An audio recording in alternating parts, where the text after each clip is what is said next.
আসসালামু আলাইকুম। সংবাদে আপনাদের সবাইকে স্বাগত জানাচ্ছি। আমি ফিরোজ তোহা। শুরুতেই আরবে কেবলস সংবাদ শিরোনাম জানিয়ে দিব সর্বশেষ গুরুত্বপূর্ণ আপডেট বাংলা সংবাদ। শুরুতে শিরোনাম, ঢাকাকে আন্দোলনমুখী করাই বড় চ্যালেঞ্জ। বিএনপি ৪ মহানগরে নতুন আংশিক আহ্বায়ক কমিটি গঠনের ক্ষেত্রে ত্যাগ এবং সাংগঠনিক দক্ষতা প্রাধান্য পেয়েছে। বিশেষ করে ঢাকা মহানগর উত্তর ও দক্ষিণ নিয়ে আলাদা পরিকল্পনা থেকে তারুণ্য নির্ভর নেতৃত্ব দিয়েছে দলটির হাইকমান্ড। এরপর জানিয়ে দিব ছাত্র সমাজ প্রধানমন্ত্রীর কাছে কোটার যৌক্তিক সমাধান চায়। এদিকে প্রশ্ন ফাঁসের টাকা কি করেছেন জানালেন আবেদ আলী। বাংলাদেশ সিভিল সার্ভিসের বিসিএস পরীক্ষা সহ ৩০টি নিয়োগ পরীক্ষার প্রশ্ন ফাঁসের অভিযোগে পিএসসির চেয়ারম্যানের সাবেক গাড়ি চালক সৈয়দ আবেদ আলী জীবন এবং তার ছেলে উপজেলা ছাত্রলীগের সহসভাপতি সৈয়দ সোহানুর রহমান সিয়ামকে গ্রেপ্তার করেছে পুলিশের অপরাধ তদন্ত বিভাগ। গাড়ি চালকের কাছে জিজ্ঞেস করা হলে প্রশ্ন ফাঁসের টাকা তিনি কি করেছেন, তিনি পুলিশকে জানিয়েছেন তিনি ইসলামের খেদমতে এই টাকা ব্যয় করেছেন। এদিকে ইউপি চেয়ারম্যানকে হত্যায় আওয়ামী লীগ নেতা আটক। খুলনার ডুমুরিয়া ইউপি চেয়ারম্যান রবিউল আলম রবি হত্যাকাণ্ডের সঙ্গে জড়িত থাকার অভিযোগে জেলা আওয়ামী লীগ নেতা আজগর আলী তারা বিশ্বাসকে আটক করা হয়েছে। জানিয়ে দিব পাচারের কথা বলে ৩ নারীকে ধর্ষণের অভিযোগ। ঝিনাইদহের মহেশপুরে সীমান্ত থেকে ৩ নারীকে উদ্ধার করেছে পুলিশ। সোমবার ৮ জুলাই উপজেলার ভারতীয় সীমান্তবর্তী গ্রাম নেপা থেকে তাদের উদ্ধার করা হয়েছে। জানিয়ে দিব যুদ্ধাস্ত্র রপ্তানিতে তুরস্কের নজরকাড়া সাফল্য। বৈশ্বিক সামরিক শিল্পের বাজার দিনে দিনে বাড়ছে তুরস্কের আধিপত্য। গেল দশকেও প্রতিরক্ষা এবং নিরাপত্তা সরঞ্জামের বাজারে একাধিপত্য ছিল পশ্চিমা বিশ্বের। এর বাইরে রাশিয়া এবং চীন থেকে স্বল্প মূল্যে যুদ্ধাস্ত্র সংগ্রহ করতে বিভিন্ন দেশ তুরস্কের সঙ্গে যোগাযোগ করেছে। তবে এই দৃশ্য এখন পাল্টেছে। প্রিয় দর্শক, এতক্ষণ শুনছিলেন সংবাদ শিরোনাম, এবারে বিস্তারিত। তবে তার আগে বন্ধুরা, আপনি কোন স্থান থেকে আমাদের সংবাদটি দেখছেন কমেন্ট করে জানিয়ে দিন এই সংবাদ সম্পর্কে আপনার মূল্যবান মতামত। প্রিয় দর্শক, আপনি যদি আমাদের চ্যানেলে নতুন হয়ে থাকেন, ভিডিওটি দেখতে দেখতে চ্যানেলটি সাবস্ক্রাইব করে রাখুন, যাতে করে বন্ধুরা আমাদের লেটেস্ট আপডেট সংবাদগুলো সবার আগে আপনার কাছে পৌঁছে যায়। এবারে বিস্তারিত। ঢাকাকে আন্দোলনমুখী করার বড় চ্যালেঞ্জ বিএনপির। ৪ মহানগর নতুন আংশিক কমিটির আহ্বায়ক কমিটি গঠনের ক্ষেত্রে ত্যাগীদের সাংগঠনিক দক্ষতা প্রাধান্য পেয়েছে। বিশেষ করে ঢাকা মহানগর উত্তর ও দক্ষিণ নিয়ে আলাদা পরিকল্পনা থেকে তারুণ্য নির্ভর নেতৃত্ব দিয়েছে দলটির হাইকমান্ড। অতিথির আন্দোলনে ব্যর্থতার পুরো দায় পড়েছে এই দুই মহানগরের উপর। তাই আগামী দিনে ঢাকা মহানগরকে গতিশীল এবং আন্দোলনমুখী করাই বড় চ্যালেঞ্জ হিসেবে দেখছে নতুন নেতৃত্ব। তবে মাঠের পরীক্ষিত নেতাদের মূল্যায়ন করতে গিয়ে অনেক হেভিওয়েট নেতা বাদ পড়েছে। তাদের বিএনপির কেন্দ্রীয় নির্বাহী কমিটিতে গুরুত্বপূর্ণ পদ দিয়ে মূল্যায়ন করা হচ্ছে। শীঘ্রই দ্বিতীয়বারের মতো কেন্দ্রীয় নির্বাহী কমিটিতে বড় রদবদলের কথা রয়েছে। সেখানে অর্থাৎ চট্টগ্রামে ডাক্তার শাহাদাত হোসেনকে যুগ্ম মহাসচিব করা হতে পারে। যেমন এই তালিকায় আছে ঢাকা মহানগরের নবিউল্লাহ নবী, চট্টগ্রামের আবুল হাশেম বক্কসহ ৪ মহানগরে বেশ কয়েকজন সিনিয়র নেতা। দলটির একাধিক নীতি নির্ধারকের সঙ্গে কথা বলে জানা গেছে এমন তথ্য। ৪ মহানগরের কমিটি দিলেও ঢাকা মহানগরের নতুন নেতৃত্ব নিয়ে বেশি আগ্রহ নেতাকর্মীদের। তারা জানিয়েছেন যেসব নেতা আলোচনায় বেশি ছিলেন তাদের দিয়েই কমিটি করা হয়েছে। তাদের যোগ্যতা নিয়ে কোনো প্রশ্ন নেই। এখন দেখার বিষয় ঝিমিয়ে পড়া ঢাকা মহানগরকে ফের চাঙ্গা এবং আন্দোলনমুখী করার ক্ষেত্রে কমিটির নেতারা কতটা সফল হন। সূত্র জানিয়েছে ৪ মহানগর কমিটিতে শীর্ষ পদে নিজেদের লোক বসাতে বড় একটি সিন্ডিকেট সক্রিয় ছিল, কিন্তু শেষ পর্যন্ত এই সিন্ডিকেট সফল হয়নি। পদ পাওয়া নেতাদের অতীত কর্মকাণ্ড এবং মাঠের ভূমিকার তথ্য ভারপ্রাপ্ত চেয়ারম্যান নিজেই বিভিন্ন গণমাধ্যমে দিয়েছেন। তাদের সঙ্গে কয়েক দফা কথা বলেন এবং পরে কমিটি দেন। মহানগরের পূর্ণাঙ্গ কমিটিও দ্রুত সময়ের মধ্যে দেয়া হবে। সেখানেও মূল্যায়ন করা হবে মাঠের নেতাদের। নিষ্ক্রিয় সুবিধাবাদী এবং বিতর্কিত নেতাদের পদ না দেওয়ার বিষয়ে নির্দেশনা দেওয়া হয়েছে হাইকমান্ডকে। ৫১ সদস্য করে ঢাকা মহানগর উত্তর ও দক্ষিণের আহ্বায়ক কমিটি গঠন করতে চান মহানগর বিএনপির নতুন নেতৃত্ব। এজন্য তারা ২ সপ্তাহ সময় চেয়েছে। চট্টগ্রাম এবং বরিশাল মহানগরেও পূর্ণাঙ্গ আহ্বায়ক কমিটির পরিধি একই করার নির্দেশনা দেওয়া হয়েছে। ছাত্র সমাজ প্রধানমন্ত্রীর কাছে কোটার যৌক্তিক সমাধান চায়। কোটা এবং যৌক্তিক সমাধানের জন্য অবশ্যই দেশরত্ন শেখ হাসিনার উপর আমাদের বিশ্বাস এবং আস্থা রাখতে হবে। কোটা ব্যবস্থা নিরীক্ষণ এর সময় লালফিতার দৌরত্বের প্রতিও সঠিকভাবে দৃষ্টি রাখতে হবে।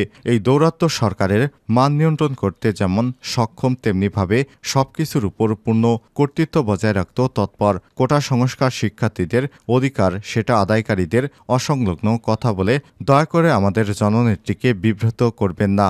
আপনারা যারা দায়িত্বশীল পর্যায়ে রয়েছেন তাদের প্রতি সবাই দায়িত্বশীল আচরণ এবং সংযত বিবৃতি আশা করছি। যারা জাহাঙ্গীরনগর বিশ্ববিদ্যালয় ছাত্রলীগকে কোটার বিরোধী ভেবে বিভিন্নভাবে গালমন্দ করছেন বা বাজে মন্তব্য করছেন তাদের প্রতি অনুরোধ, আগে জাবি ছাত্রলীগ সম্পর্কে ভালোভাবে জানুন, তারপর আপনার বক্তব্য স্পষ্ট করুন। যারা আন্দোলনের সময় আমাদের দেখেছেন তাদের অনুভূতি সম্পূর্ণ ভিন্ন বলে আমি জানি। সুতরাং আপনার মন্তব্য প্রকাশ করার আগে চিন্তা করুন আপনি কি ঠিক করছেন। মহান মুক্তিযুদ্ধের মাধ্যমে আমরা একটি পরিচয় পেয়েছি, একটি ভূখণ্ড পেয়েছি। তাদের শ্রম এবং রক্ত আর মেধা দুঃসময়ে কাজে লাগিয়ে জাতির পিতা যে বাংলাদেশ আমাদের জন্য রেখে গেছেন সেই আন্দোলন ভোলার নয়। যারা মুক্তিযোদ্ধা কোটার জন্য সব মহান মানুষদের গালি দিচ্ছেন সেটা মোটেও ঠিক নয়। কোটার জায়গায় কোটা রাখুন, মুক্তিযুদ্ধের জায়গায় মুক্তিযোদ্ধাদের রাখুন। কোটা বনাম মেধা এখন দেশের অচল অবস্থার সৃষ্টি করছে। মহাকালের ইতিহাসে ছাত্র আন্দোলন খুবই গুরুত্বপূর্ণ অবদান রেখেছে। ছাত্র আন্দোলনের ইতিহাস আমরা জানি।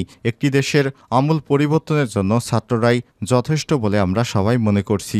দেশ বিভাগ থেকে ভাষা আন্দোলন, শিক্ষা আন্দোলন, ৬ দফা আন্দোলন, স্বৈরাচার বিরোধী আন্দোলন সবটাই এখন ইতিহাস। আজ একবিংশ শতাব্দীতে এসে ছাত্র আন্দোলন একটি অধিকারকে কেন্দ্র করে গড়ে উঠেছে। মেধার রাজত্ব আমাদের চালু রাখতে হবে, না হলে রাষ্ট্রযন্ত্র পরিচালনায় প্রতিটি পদক্ষেপে আমাদের বাধাহীন সম্মুখীন হতে হবে। কোটা প্রথা পৃথিবীতে বেশ কয়েকটি দেশে প্রচলিত। কোটার চেয়ে যেসব দেশে মেধার মূল্যায়ন বেশি করা হয়েছে, কোটার বিপক্ষে আমরা আন্দোলন করছি বা সমর্থন যোগাচ্ছি, অথচ নৈতিকভাবে সমর্থন করছি, তাদের প্রতি সান্ত্বনা দেয়া ভাষা আমাদের নেই। অনেক বড় বড় গুণীজন কোটা সংস্কার নিয়ে লিখেছেন। লেখার সুবাদে বন্ধু অগ্রজ অনুজের অনুরোধ কোটা সংস্কার নিয়ে লিখতে হচ্ছে। এটি একটি স্পর্শকাতর বিষয়। বাংলাদেশ সরকার এটি মানলে তরুণদের জয় হবে।